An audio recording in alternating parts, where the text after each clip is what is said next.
Good morning to those of you out there on the West Coast. Good afternoon to those of you here on the East Coast with me. I almost started late because it's a beautiful day out there, so I'm in a good mood. I'm kind of enjoying country music and keep myself in a good mood.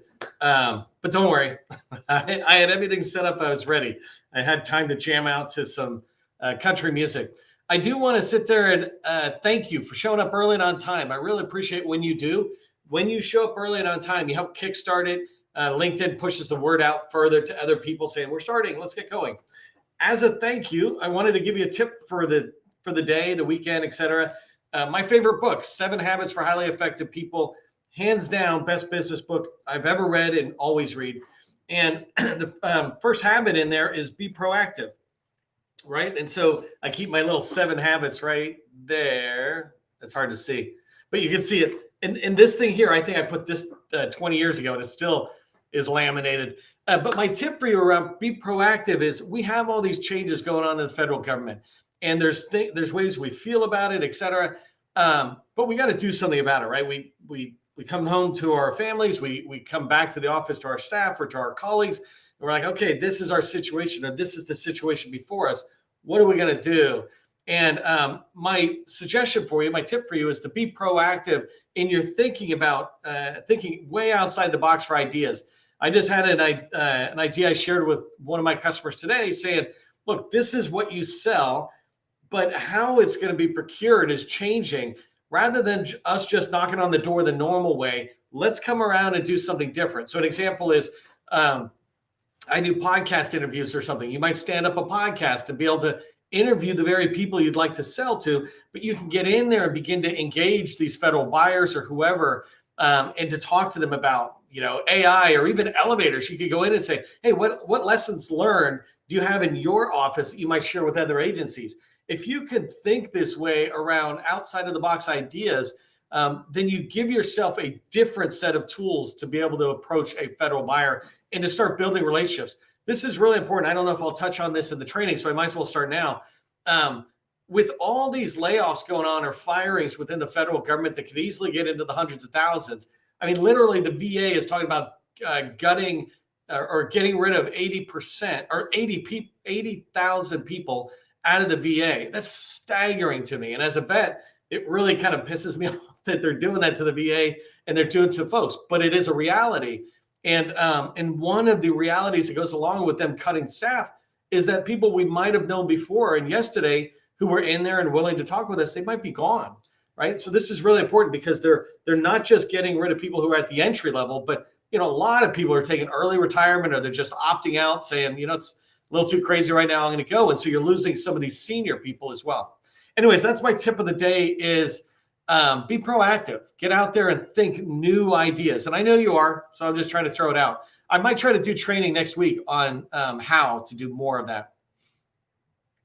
Let me go ahead and hide this. That was just a quick tip for people showing up early and on time. Again, I appreciate it. We had about 30 or 40 more people join after you who joined before 12. So thank you. And then thanks a lot for engaging on the chat. This is your community. Make sure you engage. We get federal buyers in here. We get people from Apex or PTAX, right? It's funny. PTAX are now Apex, Twitter's now X. It's like everybody's changing their names. Prince is what? Okay, just engage in the chat, though. This is your community.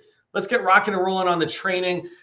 This is the last day of the week, March 7th, and it's 5 days where I've done essential services within a particular department. So today we're going to be talking about the Air Force. Before we get started specifically talking about the Air Force, I just want to acknowledge that what you're feeling and what you're seeing is real, right? DOGE is just hammering everyone out there, even when they sit there and say, well, it's the agencies doing that. Well, a lot of the agencies who are doing it really don't even want to be doing it. So this is being led by DOGE out there. And it's really brutal. And I recognize that it's brutal and it sucks. They're firing federal employees. They can call it a layoff or whatever, but they're firing federal employees. They're canceling small business contracts and large business contracts out there, even up to the biggest billion-dollar firms, GDIT, Booz Allen, et cetera. Everybody is kind of under attack. I put a couple of examples here. VA, they're canceling 585 professional services contracts. These are non-essential contracts in the professional services. And there's about 2,000 of those contracts and about 90,000 contracts total. So they're just coming in, and it's a really scary prospect. DOD right now, they're pushing heavily across the board. I think they get this 30-day window where every agency has to look at all their contracts. But one of the things I thought that was interesting to me, and I knew that contracting officers are under attack as well. If you don't know this, DOGE pretty much is trying to push out the contracting staff, contracting officers, contract specialists, et cetera. This is not sensationalism news. This is literally just in statements that they're talking about. And so this is really important for us to pay attention to.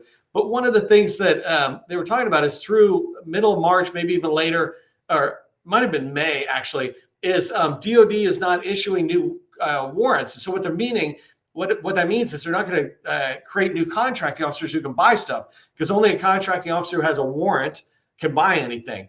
And so for civilian side, they're not going to do any more. They'll still be military. But these are all staggering things that are happening out there. And what do we do about it? That's the idea behind my training, right? I want to give you my guidance on what I'm sharing with my own customers. This is literally what I'm helping them with. And I'm just telling you what I tell them. Them, I help. But with you, I help as far as training and giving you guidance in there. One of my all-time favorite books for this moment is Who Moved My Cheese? If you haven't read this, you should read it. It's this book about 4 characters, Sniff and Scurry and Hem and Haw. And basically, these 4 characters are on this cheese station, and it's just spewed out cheese. It's great. Every day they show up, there's cheese. And then one day there's no more cheese.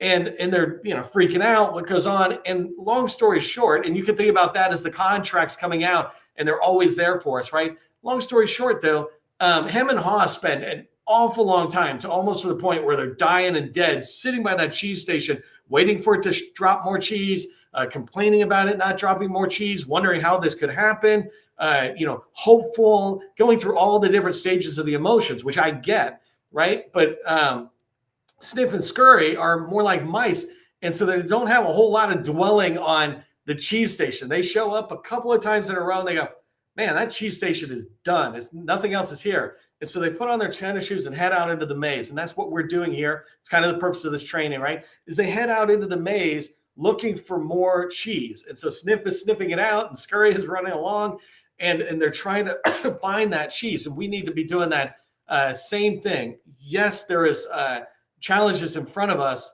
If we don't go find the cheese, though, no one's going to bring the cheese back to that same way it was done. I talk about we're in this change, right? There was a way government contracting used to be done, and now there's a way it's going to be done. And it's really important for us to understand that, because then we can put a process in place that allows us to have that kind of success. That's what I want to do today, is talk to you about kind of that pattern and how to make your company essential in the Air Force. And what I mean by this is there's 2 services. I'll talk about this in a minute, but two areas, function areas. One are essential services and the other is non-essential. And DOGE is kind of cutting out the non-essential area, and everybody's focusing on that, saying, let's get rid of it. And then essential, though, is where the money still is. So how do you focus on that? If that's what you're here for today, put I'm essential in the chat. Let's start this off right by saying I'm essential. It's a good way to wrap up our week with Friday saying I'm essential. I want to see a whole bunch of I'm essentials here. I'm going to break up today's training into 3 different sections. First, I just want to talk about essential versus non-essential generally, and then specifically into the Air Force. The second thing I'm going to talk about are contracts, right? If you have existing contracts in the Air Force, how do you protect those contracts and kind of DOGE-proof them? Make sure that DOGE doesn't want to get rid of your contract.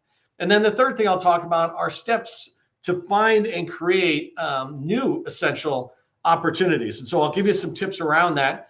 And we've got about 21 minutes left in this, and we're going to rock and roll pretty fast. I love seeing all that, Rich Brooks, right? I'm essential. Good job out there. If you don't know who I am, my name is Neil McDonough. I'm the president of the GovCon Chamber of Commerce. I am co-founder of GovCon in a Box, and I want to welcome you to my federal sales training, where I provide tips for success in the federal market. I spent 20 years in the federal market as a small business owner after I got out of the Army. And since 2018, I've been teaching people like you that government contracting, it's not a secret, it's just a process. When we follow a process A to Z, we have repeatable, predictable results. And this is what I want for you. This is why I do this training day after day. If you're not connected with me on LinkedIn, follow me or connect with me on LinkedIn. If you connect with me, send a little note that says, hey, I saw you in the training. Just put it in context. If you haven't done so already, subscribe to our newsletter, Government Contracting Success Newsletter. Join almost 23,000 other people who are subscribed to the newsletter and getting good value out of it. The last thing on this slide is I tend to plan the training for the following week on the weekend. I got a day job, and so I do this stuff, planning it, preparing the slides, etc. But if you've got ideas, shoot me an idea. If you'd like to see me talk about something next week, let me know. One of the things I'll probably talk about is how to think outside the box, like that tip I gave you. But I got 4 other days. Let me know what would be valuable to you.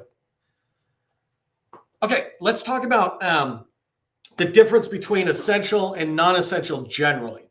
So essential services are services that are tied directly to an agency, in this case, the Air Force's strategic mission, its core function, why it exists, right? The Air Force, the Army, FEMA, they exist for a particular reason. And any service that is around that particular reason is essential. Any products or services around the support of that mission are considered non-essential. Non-essential does not mean not important. It just means it's not urgent. That's what it really means, because essential means we've got to do it to keep this function going.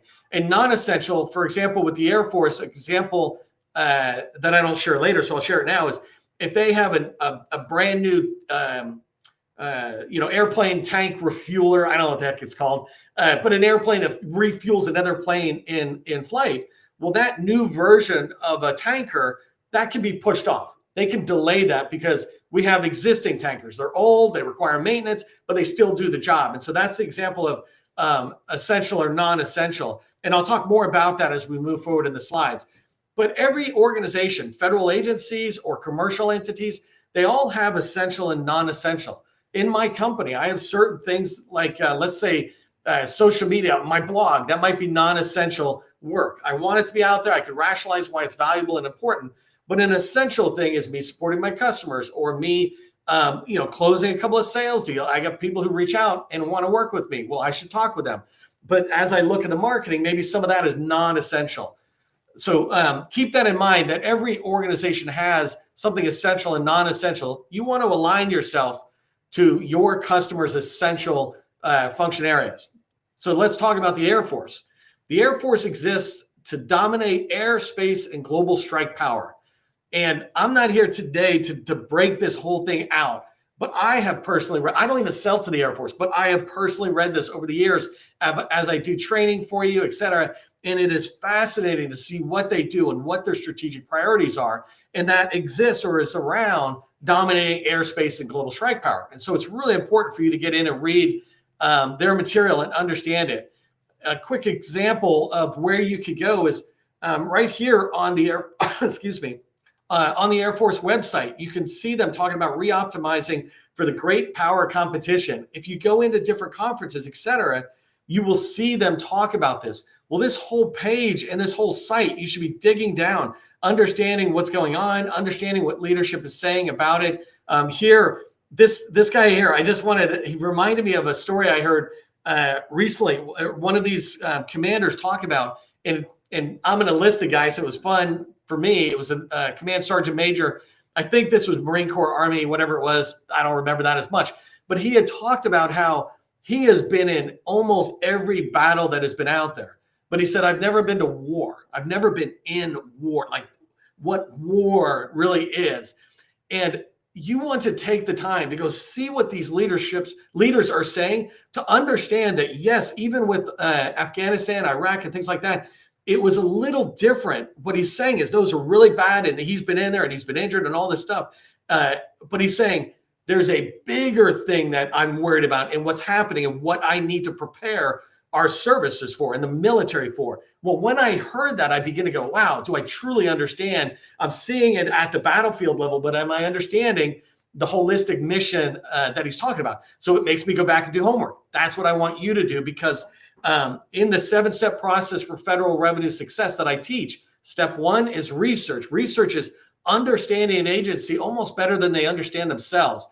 So you should be doing this. I would submit, if your primary function is sales, 1 hour a day minimum should be research. think about an 8-hour window. If 1 hour a day was dedicated to the Air Force, understanding the Air Force more and more, what are leaders in there saying? What document has come out? Let me read it, not glance over it, but consume it and have comprehension of what they're saying. That's really important. And when you do, you'll begin to understand some of the top priorities. And I put 5 essential areas that are mission critical for the Air Force. The first one is air superiority, right? Gaining control of the skies. This is a huge thing. If you pay attention to the war going on in Ukraine with Russia and Ukraine, and this idea of trying to manage the skies, it's one of America's strengths is we can go pretty much anywhere and control the skies. Well, that's a huge part. Number one priority I'm submitting for the Air Force is to just control the skies. Well, what do you sell and do along that lines? And keep this in mind because I'm going to ask you that question in the next slide. The second thing is strategic deterrence. And so there's 2 sides of this, bullet 2 and bullet 3, but strategic deterrence, this is the nuclear side of the Air Force's responsibility, right? So there's a nuclear triad. The Air Force, if I understand it correctly, they have 2 of the 3. And so understanding where might you be able to assist or what you do fits into that. Third one is global strike. So nuclear, the end of the world, right? So what's right before that? It's this global strike, conventional warfare that the Air Force can bring, which is different than what the Army can bring, for example. Number 4, rapid global mobility. This is a huge one. Rapid power projection, in my words, is basically being able to transfer, let's say the Army or whoever, transfer America's forces to where we need to go. This is rapid power projection. This is a really important functionality of the Air Force. In something as simple as nuts on an airplane or maintenance and things like that contribute to rapid global mobility. You'll hear me talk more about that, so keep that in mind. Number 5 is intelligence, surveillance, and reconnaissance. And this is basically just loop it all into intelligence, right? Paying attention to what's out there and being able to see our enemy and what's going on in a way that helps the Air Force accomplish its mission. So these are essential areas of the Air Force. A couple of examples of what's not essential in the Air Force. First one that just the Trump administration hit across the board was diversity, equity, and inclusion programs. Anything. This is something that you should be paying attention to. The Chief of Staff of the Air Force, who was also the Joint Chair in DOD, was basically fired by President Trump. And that is a big concern to watch. But that program across the board, any kind of, and I don't want to dabble too far into this, but any of that fairness, it's gone. And the reason that's really important for you to pay attention to is, I'll talk about this in a second, but that language should be out of any of your marketing material if you want to get traction, because people are afraid in the government to interact with industry in any way that conflicts with what President Trump is trying to do. And if you want proof of this, just go look at all their websites, all of their social media sites like LinkedIn. They're stripping out any content that's related to this. That is a big deal, and it's important for us to be aware of what's happening with our customer. Second thing, example here is climate change and energy initiatives. This is a huge deal. They're popping it out. Any kind of administrative overhead activity. There's mission critical, maybe some admin tasks like assignments or something, which Air Force military personnel is assigned where. But then there's a lot of other administrative stuff that is gone. When I worked in the military, there might be administrative assistants to different officers or something. They're not essential. They're out, and then their officers are doing their own work. Not that the officers don't do their own work, but you know. So the fourth one, long-term modernization effort. I already mentioned this about air refuelers and airplane tankers, right? Or refueling in the air, they can be pushed off. Other modernization efforts like that, whether it's airplanes or IT, et cetera. There's a difference between what modernization do we need immediately and what can be delayed. And that's what's being told to the Air Force is you got to make that determination. And the last one I put here, it's a pretty much something you should use within your organization, and it can go forward again on the next slide, next couple of slides. You need to look at the programs and go, is this tied to war fighting?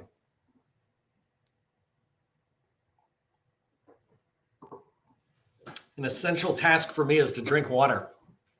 Programs not tied to war fighting. This is a really important question you should be asking on anything you do. If you see a great opportunity, instantly ask yourself, how is this tied to war fighting? How is this tied to the Air Force's essential mission?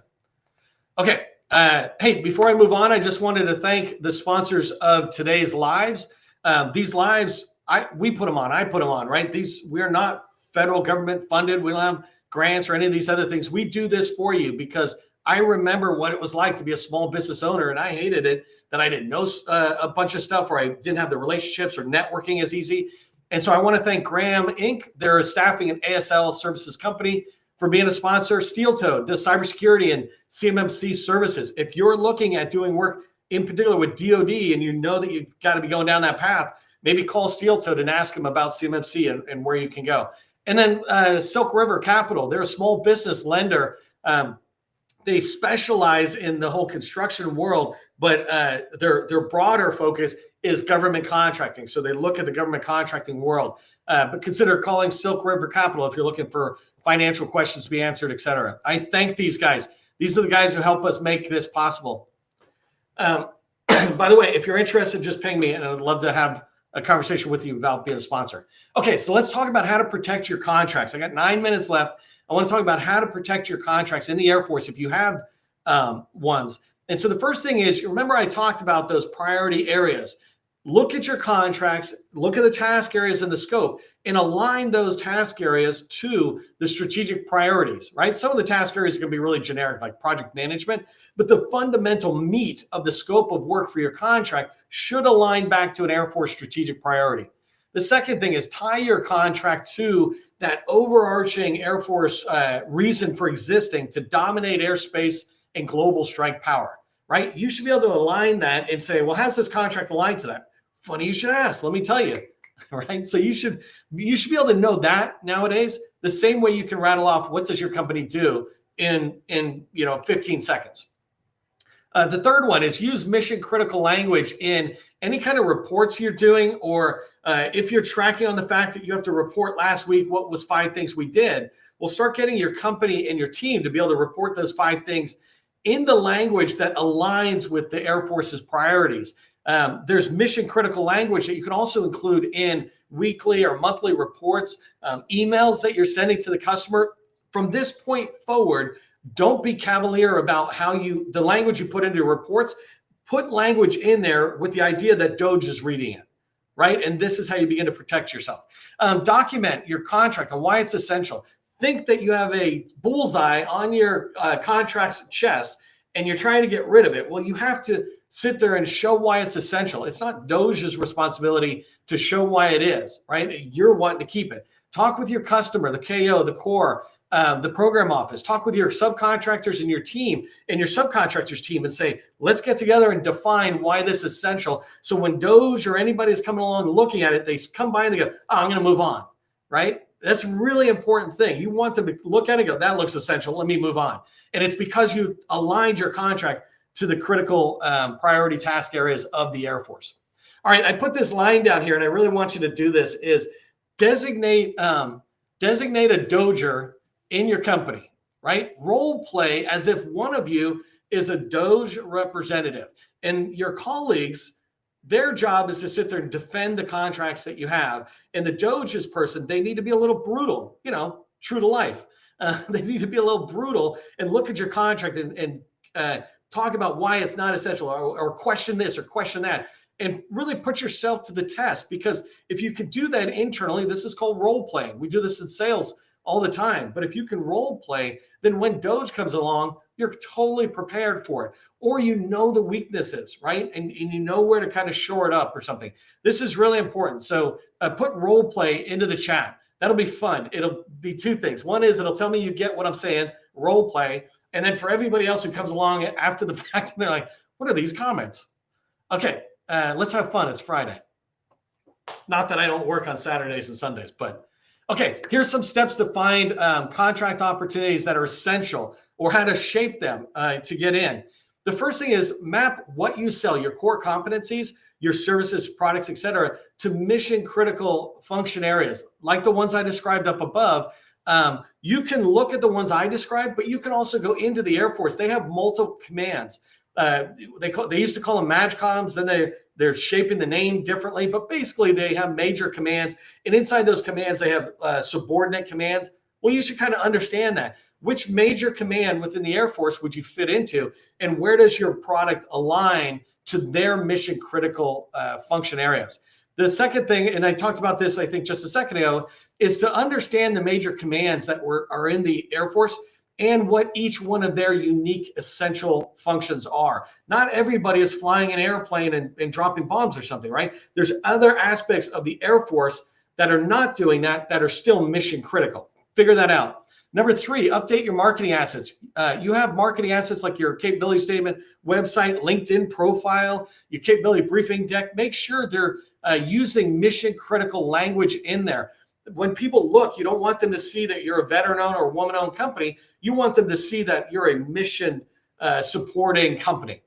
Number 4, identify 200 people. We call this targeting within the Air Force, 200 people that you can call next week on Monday, right? I want to get further into the Air Force, and there's people being let go and things are changing. So create a new list of 200 people that can get you into the Air Force, or more specifically into the major commands that you want to get into. And this targeting is the second step of the 7-step process to federal success that I talk about, right? There's research, there's targeting, which leads to outreach, right? That ability to make phone calls. And that's step 5, is scheduling those intro calls. And I want you to be prepared before you have the meeting. You don't have to do it before you schedule a meeting, but before you have the meeting, make sure you know the strategic priorities as well as the person you're going to talk to. Right? You might not be able to spout it off from memory, but you can write it down. I talk about how to do this, and you can say, hey, Molly, I was reading the strategic plan. I was really looking at this, and this is an essential area of the Air Force that we think we can help you with. So can we explore that? When you do this, you're going to start creating more federal buyers in leads in your contact list, right? And this is important because I believe many of the contacts we have, and let's just use a rough number, and this literally is a guess, but it's an educated guess, that 50% of the people out there are not going to be there anymore. They're going to shift. They're going to be laid off. They're going to retire, right? One of my customers, their key contact, retired on February 28th rather than kind of keep going with the roller coaster that's going on. And so you need to develop new contacts. And when you start doing this effort, you're going to meet those folks. So here's what I want you to remember from today's training. First thing about the Air Force is know what the Air Force considers essential versus non-essential in their function areas. Make sure you're aligning to those functional areas, right? Speak that language, whether you speak it in writing or the post you're doing or the RFI, the RFP, or in meetings, wherever you are at, make sure you're speaking the Air Force's essential language so that they can tie what you sell to what they really need and are going to be spending money on. And then 10x your effort. This means you've got to really go at this. That's why I say put 200 people there, and then you should be calling 25 a day minimum. And you should be scheduling more meetings so that you can get in and start doing new relationships. The key about 10xing your effort, just a quick tip, I got 1 minute left. The way you 10x your effort is to do that first thing in the morning. I don't care if it's 7 a.m., 8 a.m., 9 a.m., whatever it is when you start your day, do the most important thing. And 10xing your effort is around the most important thing. For example, calling new people, getting into an agency and having more conversations to hear about more opportunities. So when you 10x your effort, just do it in the morning, you'll be better off. Make sure you go to govconinAbox.com. Check out your federal visibility score. I just had somebody tell me this morning that she was thanking me for telling her to go fill out the DSBS and get your federal visibility score higher. Anyways, long story short, she did what I was saying, and a contract officer reached out to her because of DSBS. I found you on DSBS, and I want to talk to you about some market research I'm doing. Right? That's literally what I'm talking about. They didn't say fill out an RFI and come back. They said let's have a call. Right? And so go check out your federal visibility score on GovCon in a Box. It's free. It will help you. It's not going to get you a contract, but it's going to get you visible to federal buyers. All right. Here's what I want you to remember as we head into the weekend and you prepare for next week. Government contracting, it's not a secret. It's just a process. Part of the process is having a good weekend. I hope you have a good weekend. I will, so I come back strong on Monday. I will see you in the next training.